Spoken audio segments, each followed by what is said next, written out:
jelaskan tadi, online waste ini yaitu Bapak Ibu harus aware terhadap online. Nah, Bapak Ibu, kalau online waste ini kita hanya ada dua sisi ya. Yang pertama grouping dan komunitas. Ini sangat powerful untuk mendapatkan laba, penjualan, sales ya. Di grouping ini Bapak Ibu kita bisa belajar tentang WA marketing, kita bisa belajar tentang Facebook ad, kita bisa belajar tentang Instagram ad, kita belajar tentang YouTube dan lain sebagainya. Ini adalah salah satu cara untuk mendapatkan laba, penjualan, dan yang tidak kalah pentingnya harus ada yang ngurusi. Artinya ada seorang admin yang ngurusi. Karena apa? Kalau tidak ada yang mengurusi, nanti konsumen akan ditinggalkan karena nggak direspon secara cepat. Yang kedua adalah komunitas. Komunitas ini kita bisa bangun komunitas sendiri.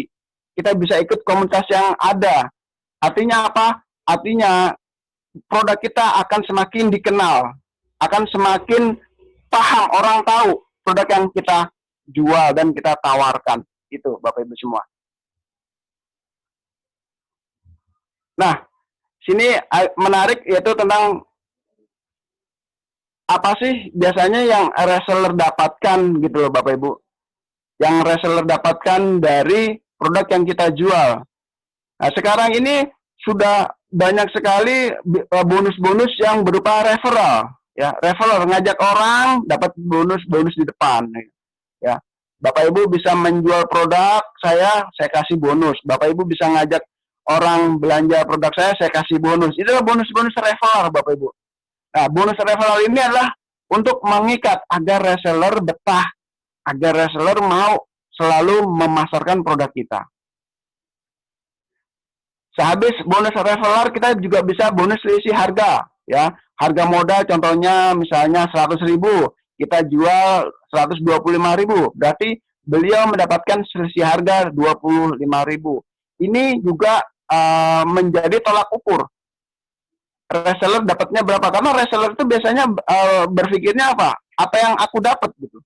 Untung berapa gitu. Ya kan? Reseller seperti itu pola pikirnya.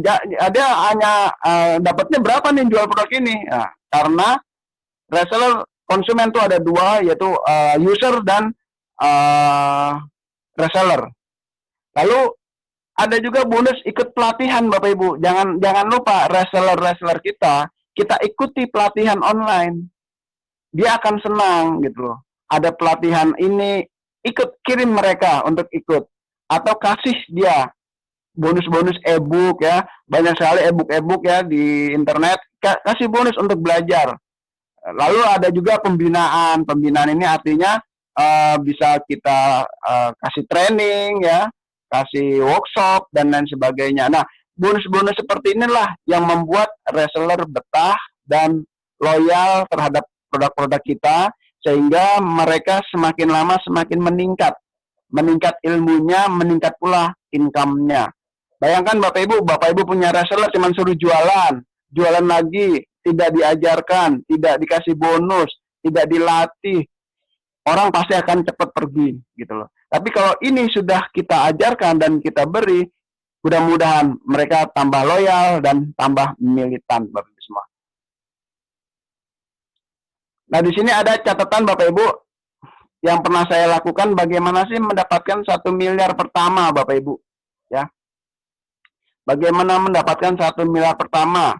Nah, saya mencontohkan Bapak Ibu menjual satu produk. Bapak Ibu menjual satu produk dan labanya 10.000. Ya, Bapak Ibu menjual produk labanya 10.000. Ingin mendapatkan keuntungan 1 miliar. Maka produk yang Bapak Ibu jual adalah 100.000 produk, harus terjual.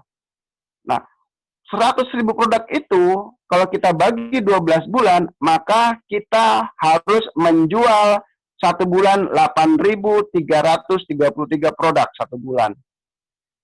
Satu bulan 8.000 lebih harus kita jual Bapak Ibu kalau kita ingin mendapatkan 1 miliar.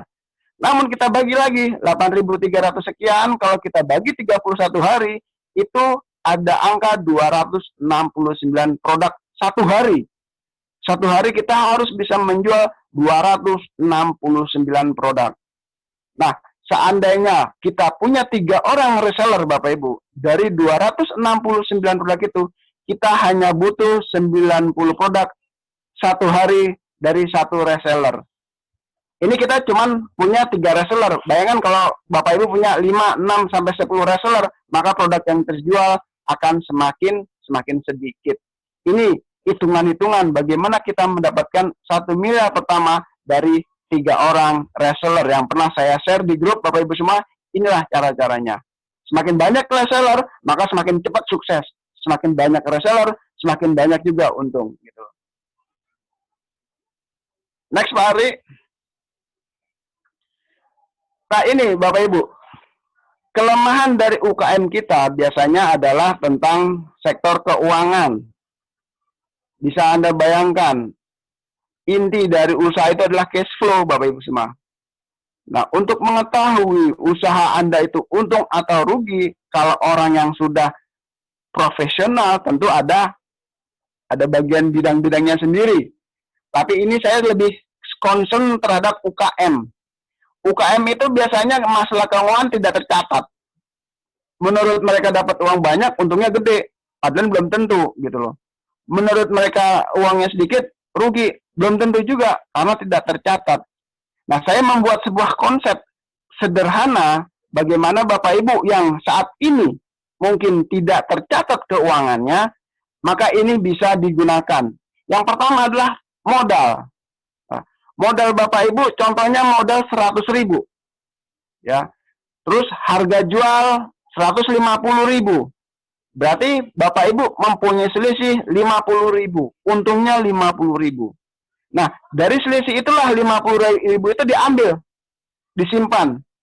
Jadi satu hari kita jualan dapat 150.000, 50.000-nya disimpan.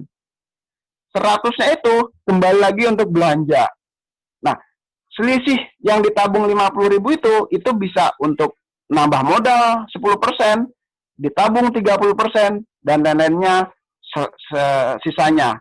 Ini Bapak Ibu, patokannya seperti itu aja. Ketika Bapak Ibu belanja modal 100.000, dijual 150, untung 50.000, untungnya diambil 50.000, 100.000-nya lagi buat diputer. Seperti itu Bapak Ibu, muter terus.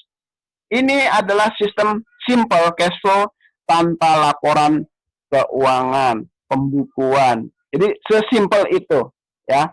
Lebih baik lagi Bapak Ibu punya orang yang mengurusi tentang keuangan. Tapi ini saya ambil yang sangat simpel. Saya ngambil contoh, ini adalah orang jamaah yang jualan mie ayam. Jamaah yang jualan mie ayam itu setiap belanja 300.000, ketika ia dagang, udah dapat duit 300.000, disimpan sama dia. Disimpan, masukin kantong kresek, tinggal sampai sore, sisanya berapa adalah itu untungnya. 300.000 ini nggak boleh kurang, karena untuk belanja mie ayam berikutnya. Seperti itu Bapak Ibu semua.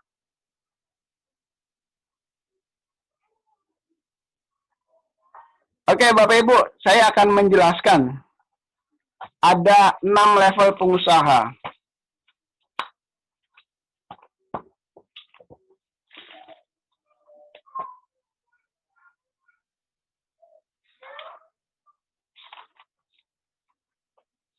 Apa aja sih ya Bapak Ibu 6 level pengusaha itu? Level pertama Bapak Ibu semua yang paling bawah sekali adalah seorang karyawan. Ya. Seorang karyawan semakin ia tinggi penghasilannya, maka ia semakin besar pula pengeluarannya, Bapak Ibu semua. Kenapa bisa begitu? Bayangkan, semakin tinggi gajinya, tinggi juga pengeluarannya. Dan biasanya Bapak Ibu yang udah tanggal 5, 6 itu udah habis tuh gaji. Ini yang ada, dan ini kenyataan yang ada Bapak Ibu. Dan ini adalah menukarkan tenaganya untuk mendapatkan gaji. Ini level paling bawah. Jadi kalau ada orang pekerja mau berbisnis, ya mau nggak mau dia jadi reseller Bapak Ibu semua. Nah, tawarkanlah orang-orang yang bekerja, orang-orang yang aktif masih mencari aktif income, tawarkan jadi reseller. Karena ini akan membuka tambahan penghasilan untuk dirinya. Ya. Dan karyawan ini biasanya sistemnya masih coba-coba. Nyoba usaha, gagal, nyoba usaha, dibohongin, masih mengandalkan gajinya untuk modal. Seperti itu Bapak Ibu di level pertama ini. Ya, jadi karyawan dilemanya seperti itu. Ya mau jualan rugi nggak apa-apa, ditambahin lagi dari gajinya. Mau jualan nggak laku pakai sendiri. Nah ini level pertama. Lalu level kedua Bapak Ibu adalah startup. Level 2 itu startup para UMKM. Ya, kendalanya UMKM itu apa Bapak Ibu? Sering gonta-ganti bisnis. Ya, sering gonta-ganti bisnis. Usaha ini nggak jalan, ganti lagi usaha yang lain, ya kan? Usaha ini udah mulai menghasilkan, ada tawaran MLM, keganggu, akhirnya nggak jalan. Ini level kedua, Bapak Ibu, startup. Dan UMKM kendalanya adalah di keuangan, ya, pengelolaan keuangan. Karena apa? Karena semuanya masih dikerjakan sendiri. Para UMKM itu bikin sendiri, pasarkan sendiri, jual sendiri, hitung-hitungan sendiri, pokoknya masih sendiri lah. Ya, mau nggak mau ya masih bergantung pada modal. Ya kalau modalnya ada ya jalan, nggak ada modal dia berhenti. Ini adalah UMKM, ya UMKM. Lalu level ketiga, pengusaha level ketiga ini agak mending nih Bapak Ibu. Level ketiga ini mulai punya tempat. Pengusaha udah mulai punya tempat, mulai punya karyawan, ya udah nggak mulai kerja sendiri lagi nih, udah mulai punya karyawan, mulai punya tempat, udah coba-coba membuat sistem gitu kan, mempekerjakan karyawan 1-2 orang. Nah ini adalah level 3, sudah agak mending Bapak Ibu. Level keempat itu sudah mulai terbentuk sebuah sistem. Ya, sistemnya sudah mulai jalan, sudah mulai berani ninggalin usahanya mulai bisa ditinggalin, udah bisa jalan, karyawannya sudah mulai banyak, ya pasarnya sudah mulai luas. Inilah pengusaha level 4. Kita bisa lihat kita nih ada di level berapa nih. Kalau kita ada di level 1, level 2, nah kita tuh harus cepet-cepet tuh Bapak Ibu. Kita belajar ya, merubah mindset ya, agar naik ke levelnya. Ini ada level keempat. Level kelima ini udah agak mending nih Bapak Ibu semua. Level 5 ini orang udah mulai investasi properti ya. Dari hasilnya udah belajar saham, lalu sudah beli-beli perusahaan lain gitu loh Bapak Ibu. Level 5 sudah agak mending. Level 6, nah ini level 6 dari pengusaha nih Bapak Ibu. Level 6 tuh udah usahanya jalan, orangnya juga jalan-jalan Bapak Ibu semua. Ya, usahanya berkembang, pengusahanya juga lebih santai karena sistem sudah terbentuk, sistem sudah jalan. Dan semua Bapak Ibu semua agar lebih meningkatkan kita dari satu level ke level 2, level ketiga, yang dibutuhkan cuma satu Bapak Ibu, yaitu knowledge, ya, knowledge, dan kita upgrade mindset kita, ya, kita mengupgrade mindset kita, hanya itu, knowledge dan upgrade mindset. Lalu pengusaha level 6 itu sudah condong mendekatkan diri kepada Allah Bapak Ibu, semuanya sudah pasrah, semuanya sudah jalan, ya, pendekatan tinggal ke Allah Subhanahu wa Ta'ala. Sudah nggak ngurusi lagi bisnis udah diurusi oleh timnya. Nah inilah 6 level pengusaha yang bisa menjadi cerminan kita. Kita masih di level mana nih? Apa kita masih di karyawan yang butuh modal, masih coba-coba? Apa kita masih UMKM, masih bingung, semuanya dikerjakan sendiri, dijual sendiri, ya, share sendiri. Lalu level 3 sudah agak punya karyawan 1-2 orang, sudah punya tempat, ya kan, sudah bisa menghasilkan. Level 4 sudah punya sistem, usahanya sudah bisa ditinggalkan, usahanya juga jalan. Atau kita di level 5 yang kitanya jalan-jalan, usahanya juga jalan Bapak Ibu semua.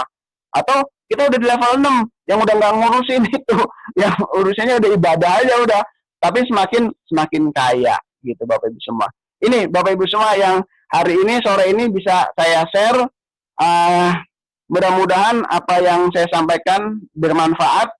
Saya sangat bersyukur sekali saya bisa berbagi. Lalu kita akan tanya sesi tanya jawab ya Pak Ari. Kayaknya saya lihat udah banyak yang tanya-tanya itu. Oke, saya akhiri. Alhamdulillah jazakumullah khairan. Semoga Allah memberikan manfaat dan barokah.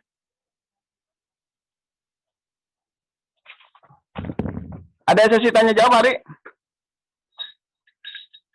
Ya, ada. Ya, Assalamualaikum warahmatullahi wabarakatuh. Alhamdulillah jazakallahu khairan Pak JK atas sharingnya ya. Tanya jawab sesi tanya jawab akan dipandu oleh Pak Kak Dodi. Mana Kak Dodi? Kak Dodi monitor. Oh, ternyata off lagi dia. Oke. Saya pandu dulu ya. Yang pertama, sesi pertama 3 penanya. Monggo silakan penanya, ada yang di on-kan saja mic-nya. 3 orang. Jika ada yang bertanya.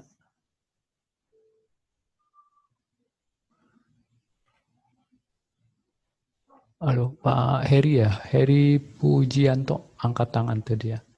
Iya, monggo Pak Heri. Ya, Pak Heri.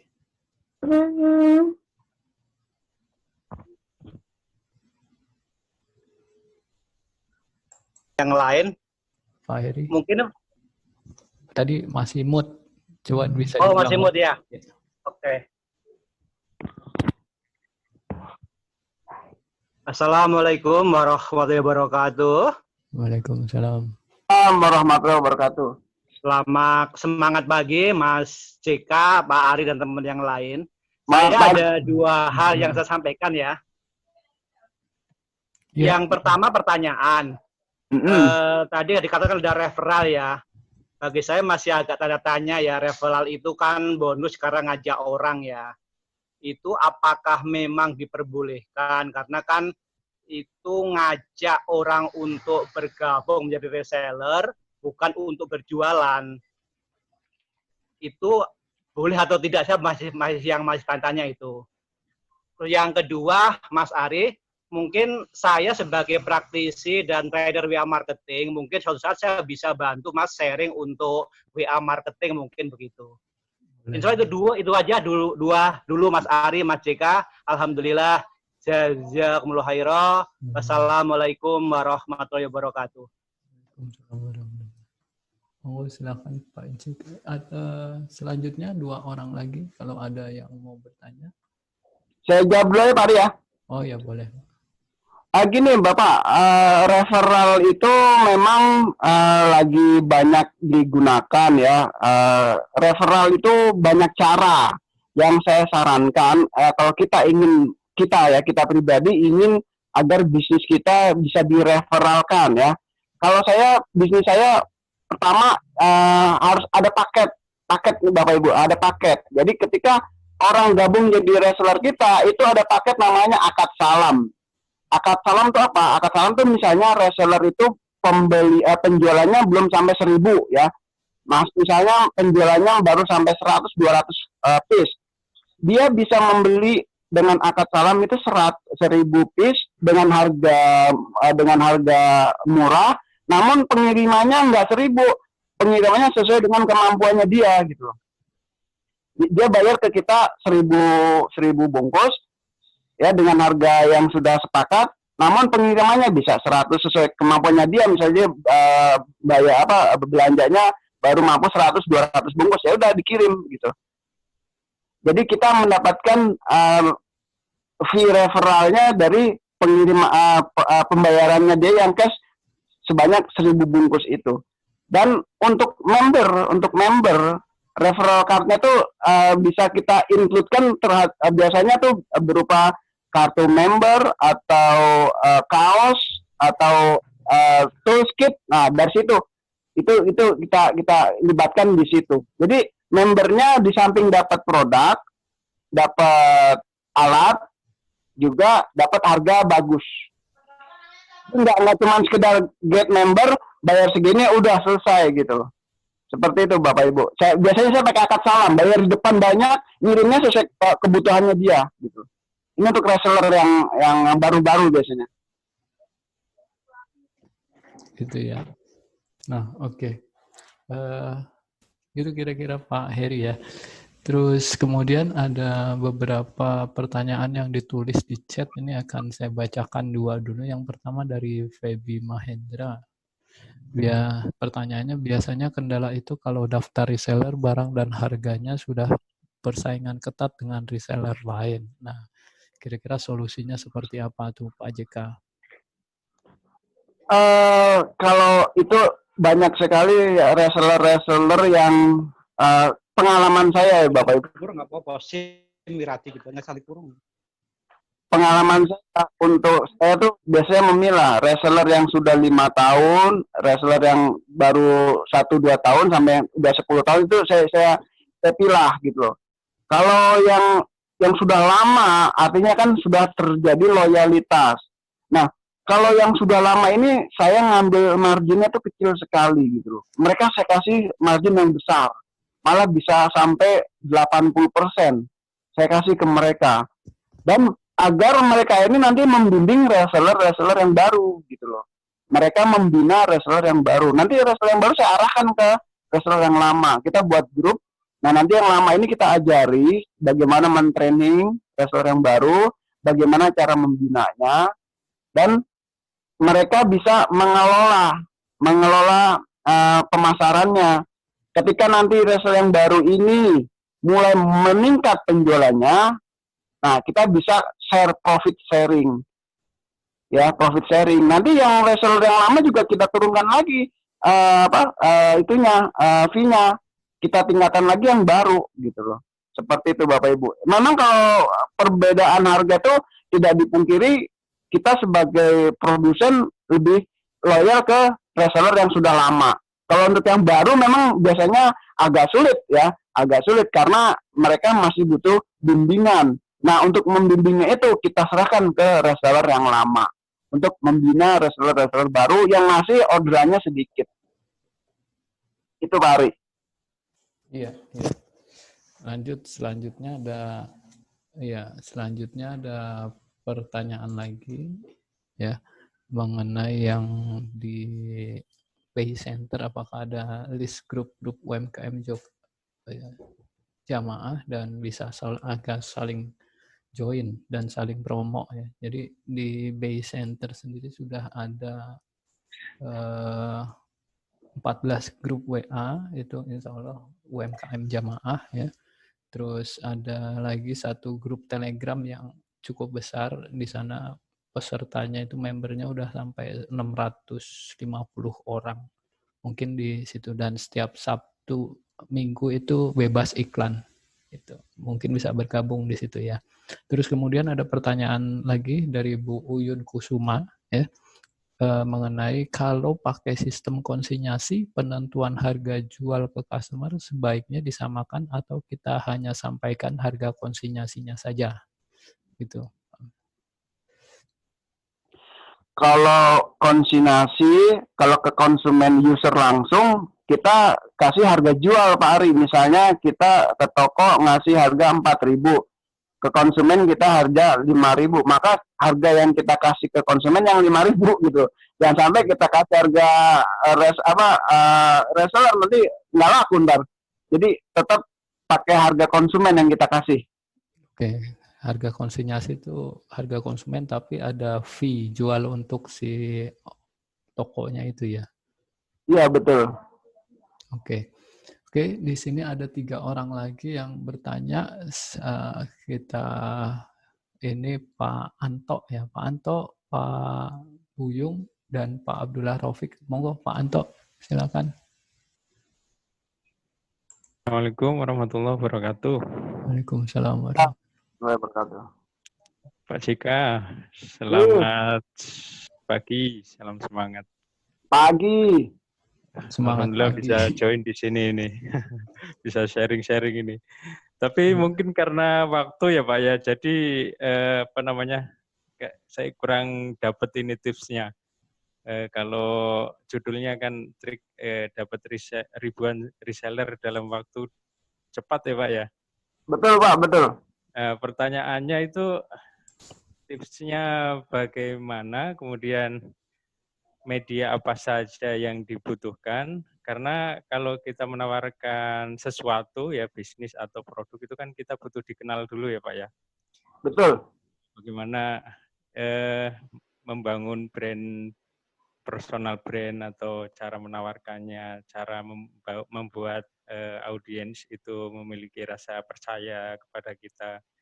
Kemudian bagaimana cara reseller itu tertarik dengan penawaran kita, apa saja yang perlu kita siapkan, mungkin ya itu yang belum dapat saya di sana gitu. Alhamdulillah jazakumullah khairan. Oh iya, saya dari Ngawi, kebetulan tadi disinggung soal website, toko online atau landing page jamaah yang butuh bisa hubungi saya. Oh, Saya ini bantu. Mas Alhamdulillah Anto ini jazakumullah khairan. webpreneur ya? Oh iya, betul Pak. Iya. Oke. Tadi udah saya jelaskan mengenai gimana untuk mendapatkan reseller bisa ribuan, Bapak Ibu. Sebenarnya ada dua. Kalau dulu ya zaman saya tahun 2000 awal ya, 2000 awal kan online belum begitu masif ya. Belum begitu booming. Tahun 2000-an saya masih tradisional, yaitu masih offline. Jadi kuncinya Bapak Ibu offline. Offline itu kita kalau istilah sekarang itu kan ada canvas ya, model canvas. Nah, seperti yang saya jelaskan tadi ya, database, berangkat dari database dulu. Database, kita sebelum memasarkan produk itu kita database. Dan ingat ya Bapak Ibu, yang pertama kali kita kuatkan itu di stoknya, yang saya jelaskan tadi di awal. Itu stok harus kuat. Jangan sampai ketika barang udah mulai laku, orang mau jual, stok nggak ada gitu. Jadi nanti mengecewakan reseller. Pertama kita stok banyak dulu. Ketika stok sudah banyak kan tinggal memasarkannya, ya kan? Memasarkannya seperti yang saya jelaskan tadi, yang pertama adalah database dari teman, sekolah, dan sebagainya, lingkungan. Nah, lingkungan ini kan di sekitar kita ada toko-toko retail, ya kan? Toko-toko retail itu kita kanvas. Dulu masih manual sekali. Kita punya produk, tawarkan ke toko dengan sistem konsignasi itu, gitu loh. Karena apa? Kalau kita masuk ke toko, barang yang kita jual belum dikenal, toko itu harus membayar cash, otomatis mereka nggak mau ya. Nggak mungkin mau karena produk kita nggak dikenal. Maka untuk mengenalkan produk kita itu sistemnya konsignasi. Ini yang membuat toko tertarik karena apa? Mereka nggak modal gitu loh. Pikirannya toko retail pasti berpikir dia nambah modal untuk mereka dan melengkapi produk toko mereka gitu loh. Mereka pasti tertarik. Ya memang dari setiap toko belum tentu ada yang oke ya, tapi secara garis besar dari 10 toko yang kita tawarkan kita dapat 2 sampai 3 toko.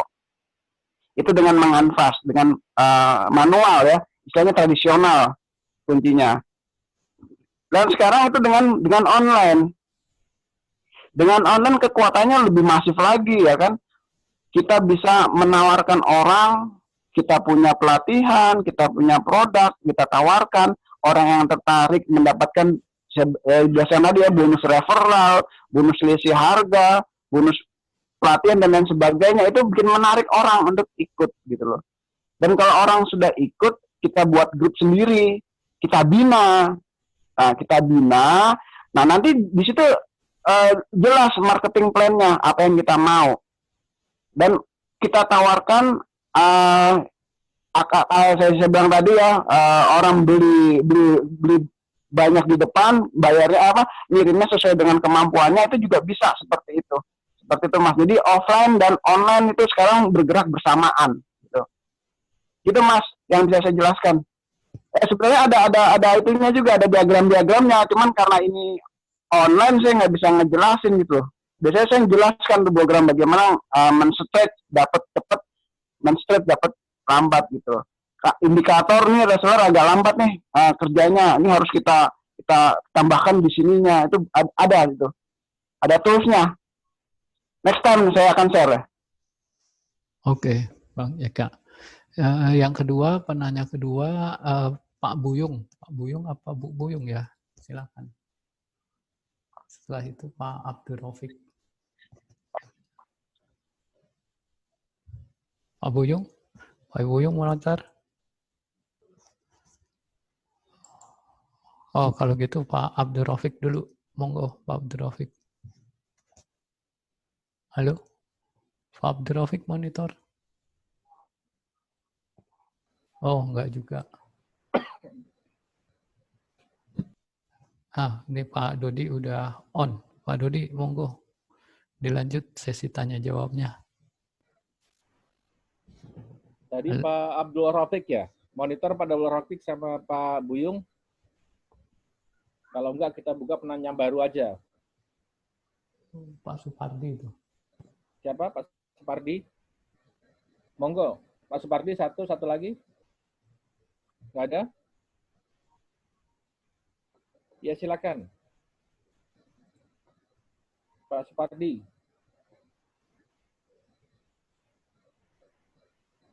Mana? Monitor? Di-unmute dulu.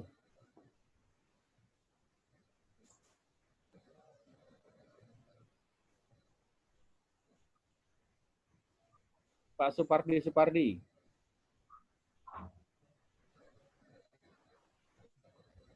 Halo Pak Pardi. Lewat kayaknya. Oke, dibaca aja. Pak Dodi, saya bacain ya. Ya, Pak iya. JK. Ya. Mungkin satu Ada pertanyaan. pertanyaan dari chat ya? Iya, dari chat. Ada nggak di chat, Dodot? Oh, nggak muncul ya. Nggak muncul ya. Oke, saya bacain. Dari Bu Erna Sulistiawati di Bali. Berapa persentase untuk konsinyasi? Apakah harus 20-25%? Sebab biasanya kalau di Bali ditentukan 35-45%. Apakah harga harus dinaikkan? Demikian Pak JK. Betul sekali Ibu yang dari Bali. Ya memang kalau toko retail mintanya segitu, kita mau nggak mau harus naikkan itu juga, naikkan produk kita gitu loh. Kecuali kita bisa efisiensi di produk kita, mungkin kita bisa nggak masalah. Cuman kalau kita nggak bisa efisiensi ya sesuai itu standar gitu. Dan lanjut yang tadi Bapak Ibu sebagai contoh tentang reseller, mungkin bisa lihat bagaimana Yakult tuh begitu masif sekali punya armada sales, dan ini yang orang kadang nggak sampai ke situ ya berpikirnya. Bagaimana Yakult, Sampurna Retail Community, mereka nggak punya toko, bayangkan mereka tuh nggak punya toko. Tapi barangnya ada di semua toko seluruh Indonesia gitu loh. Kan berarti kekuatan resellernya dia benar-benar tangguh gitu. Nah ini yang akan saya akan saya share bagaimana kekuatan kanvas itu bisa merekrut banyak reseller, baik reseller pribadi maupun reseller toko-toko retail seperti itu Bapak Ibu. Jadi patokannya di kanvas, kekuatannya ada di produk Yakult dan Sampurna Retail Community itu. Itu sebagai sampel saja. Lanjutan yang tadi.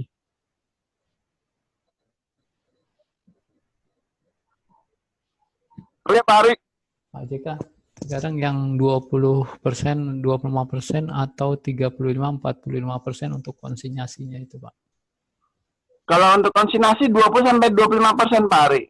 Kalau 10-45 itu kalau udah konsinyasi udah mulai lancar, nah kita tawarkan putus. Ya, kalau udah putus 30-45 itu masih realistis itu. Oh gitu. Jadi kalau konsinyasi 20-25, kalau putus 35-45 gitu ya. Betul. Oke.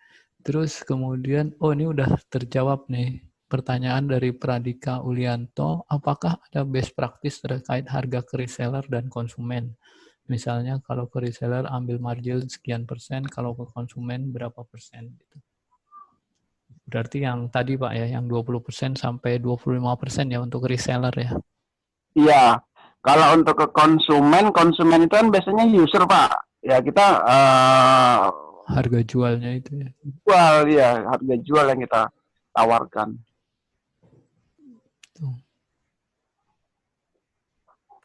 Ada satu lagi mengenai dari Bu Erna lagi dari Bali ya. Kalau harga harus dinaikkan, kemudian bagaimana dengan harga di toko kita?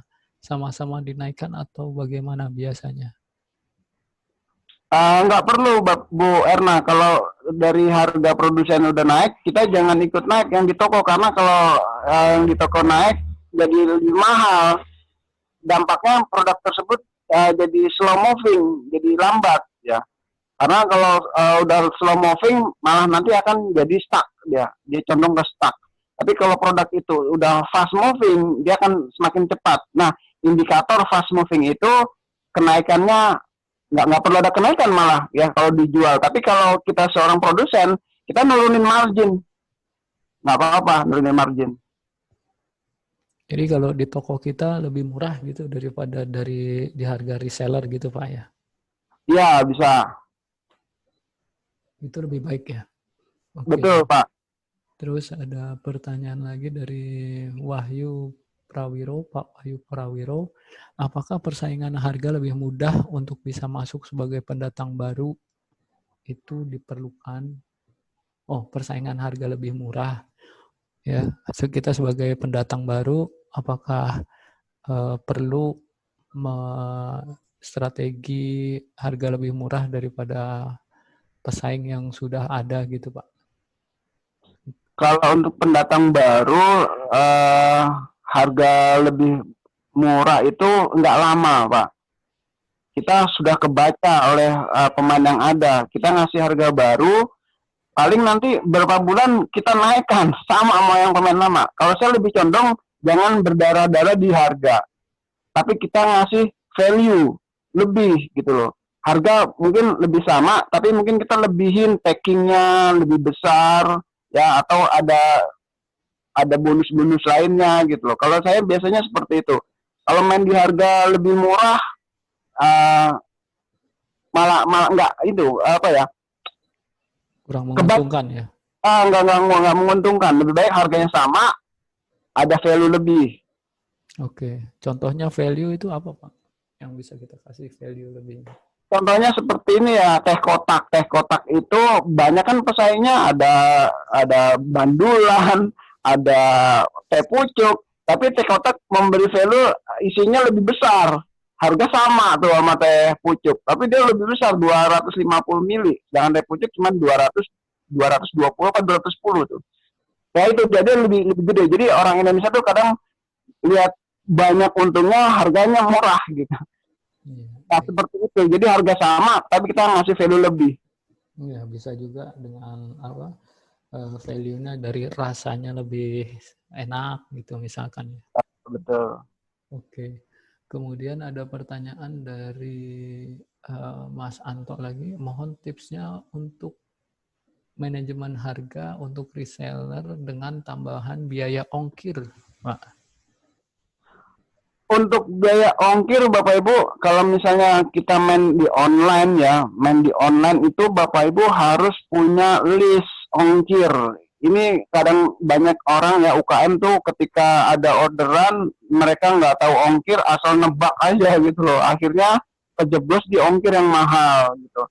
Nah, saya sarankan kalau Bapak Ibu bermain online itu minimal ada 4 atau 5 kurir paket yang harus Bapak Ibu tahu. Seandainya masih ragu, ya kita menginfokan ke pelanggan, kita cek dulu ongkirnya gitu. Atau produk Bapak Ibu kalau main di online itu bisa naikin harganya sampai 300%. Ketika udah 300%, ada pembeli user langsung, itu masih ke cover ongkirnya gitu. Oke. Pertanyaan terakhir ya, ini ya, ada dua nih. Yang satu adalah mengenai dropship. Bagaimana caranya yang benar kalau kita sebagai penjual mau melakukan dropship, menerima dropship, atau kita sebagai dropshippernya, gitu, Bang JK. Saya beberapa kali banyak orang jadi dropshipper di produk saya, Bapak Ibu. Dropshipper itu ketika saya mencoba wawancara atau ngobrol-ngobrol lah gitu. Gimana mereka bisa percaya kalau saya produsennya gitu loh. Kadang dropshipper itu membabi buta aja, ya kan? Ada dengar barang ini langsung share ganti. Itu sebenarnya yang pertama harus kita ketahui ya Bapak Ibu semua ya, sebelum kita masuk ke dunia dropshipper, kita harus tahu orang ini produsen apa reseller juga gitu. Jangan sampai ketika kita nggak tahu itu, yang ada reseller sama-sama reseller, jadi ketika kita sudah ngirim sudah transfer uang, barang itu masih bergelut di nggak tahu di mana gitu ya. Ini penting sekali kalau kita tahu beliau ada produsennya, ini gampang, jadi lebih mudah pengirimannya juga lebih cepat, info yang diberikan juga lebih cepat, lebih valid gitu. Jadi setiap dropshipper harus mengetahui dia produsen atau reseller juga, atau sama-sama dropshipper kan kita nggak tahu. Pertama info seperti itu. Mengenai harga, seperti yang saya sampaikan tadi, ongkos kirim adalah momok buat online, Bapak Ibu semua. Ini yang kenyataan yang ada. Ongkos kirim adalah momok untuk semua. Ketika harga kita sudah fresh, ternyata ongkos kirimnya bisa tinggi. Ketika harga kita tinggi kan, bentuk juga, ternyata ongkos kirimnya rendah. Ini membuat konsumen kecewa. Ongkos kirimnya tinggi banget. Ini adalah harus apa ya? Harus tertib manajemennya. Ongkos kirim kita harus tahu minimal angka ongkos kirim yang sering dipakai lah, minimal JNE, bukan ke promosi ya, JNE, pos, ya itu minimal kita tahu itu gitu loh. Iya. Nah kemananya harus tahu. Jadi informasi yang kita berikan ke konsumen itu cepat gitu loh. Seperti itu Pak Ari, manajemennya. Oke, Pak JK. Ini pertanyaan terakhir ya, karena udah mau maghrib, banyak yang persiapan buka puasa juga. Jadi pertanyaan terakhir, bagaimana mau jadi reseller keripik JK?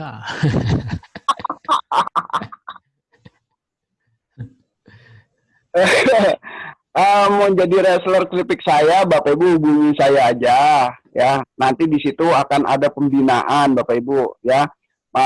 Saya biasanya lokasi per lokasi. Jadi kalau Bapak Ibu lokasinya ada di Jakarta Utara, nanti saya arahkan ke Pak yang megang Jakarta Utara. Bapak Ibu ternyata di lokasi itu belum ada. Nah, nanti saya yang bina langsung gimana membangun kekuatan reseller sampai ke bawah. Hubungin saya aja Bapak Ibu, nanti saya akan jelaskan marketing plan-nya ya. Iya. Di grup kan Bang JK juga, di grup WA ikut, di grup Telegram juga ada Bang JK gitu ya. Ya, betul Pak. Oke, Pak JK, saya kira kita cukupkan dulu karena udah mau dekat maghrib juga persiapan, dan pertanyaannya juga kebetulan sudah habis. Saya syukuri semuanya atas amal solehnya. Alhamdulillah, jazakallah khairah kepada bapak-bapak, para peserta semua, jamaah ya, ibu-ibu, mas-mas, mbak-mbak, kami syukuri dengan alhamdulillah, jazakumullah khairah. Mudah-mudahan Allah paring aman, selamat, lancar, barokah, sukses untuk Maisah dan untuk akhirat kita semua. Dari saya cukup sekian, mohon maaf apabila ada salah-salah kata. Penutupan akan disampaikan oleh Kak Dodi sebagai Ketua Departemen Pemuda, Kepanduan Olahraga, Seni dan Budaya. Dari saya syukuri. Assalamualaikum warahmatullahi wabarakatuh. Waalaikumsalam. Assalamualaikum warahmatullahi wabarakatuh. Bapak Ibu yang kami hormati seluruhnya, kami syukuri alhamdulillah jazakumullah khairah. Para Pak JK, Bang JK juga sebagai pemateri disyukuri alhamdulillah jazakumullah khairah. Pak Ari CS juga disyukuri alhamdulillah jazakumullah khairah, jazakumullah khairah. Amin. Memang ini udah yang ke-10 kita mengadakan webinar dari sekian rangkaian, dan insya Allah akan kita coba terus tingkatkan dengan berbagai ilmu lainnya yang mungkin akan lebih praktikal lagi, bisa dicontoh, sangat bermanfaat ilmunya untuk bisa dipraktekkan oleh Bapak Ibu semuanya. Ini bagian dari program DPP. Awalnya memang mengisi kegiatan selama COVID sehingga tetap bergerak beraktivitas, tidak diam saja, tetap bisa berusaha. Dan dalam kondisi ini memang banyak yang mungkin terkena dampak COVID. Ya, selain kita mendoakan supaya tetap bisa survive dan lancar, kita juga memberikan beberapa alternatif ilmu-ilmu. Sementara ini baru ilmu, nanti mungkin dari yang kemarin-kemarin tidak hanya ilmu saja, sudah mulai ada peningkatan, ada grouping segala macam, sehingga bisa diterapkan dari grup ternak, dari grup pertanian, semuanya itu sudah mulai ada yang sudah mempraktekkan ilmunya, dan insya Allah manfaat dan barokah. Dan kegiatan ini mungkin bisa lebih dilanjutkan lagi di grup kalau ada pertanyaan di grup center, dan mudah-mudahan semuanya Allah paling aman, selamat, sukses, lancar, barokah. Amin. Kita kembalikan pada Allah. A'udzubillahi minasyaitonirrajim. Bismillahirrahmanirrahim. Alhamdulillahirabbil alamin. Allahumma shalli ala Muhammad wa ala ali Muhammad. Allahumma ighfir lil muslimina wal muslimat wal mu'minin mu'minat Allah ya Muhammad. Rabbana la tuzigh qulubana ba'da idh hadaytana wa hab lana min ladunka rahmah innaka antal wahhab. Allahumma dafa'na al-qula wal waba wa riba wa zina wa zalazila wal mihan wa su'al fitani ma dhahara minha wa ma batan ambaladina hadza khassah bi rahmatika ya arhamar rahimin. La ilaha illallah al-alimul karim. Subhanallahi rabbil arsyil azim. Alhamdulillahi rabbil alamin. Nas'aluka mujibata rahmatik wa zamma maghfiratik wal ghanimata min kulli birrin wa salamata min kulli ithmin la tad'alana dhanban illa ghafartah wa la hamman illa farajtah wa la hajatan ya lakaritan illa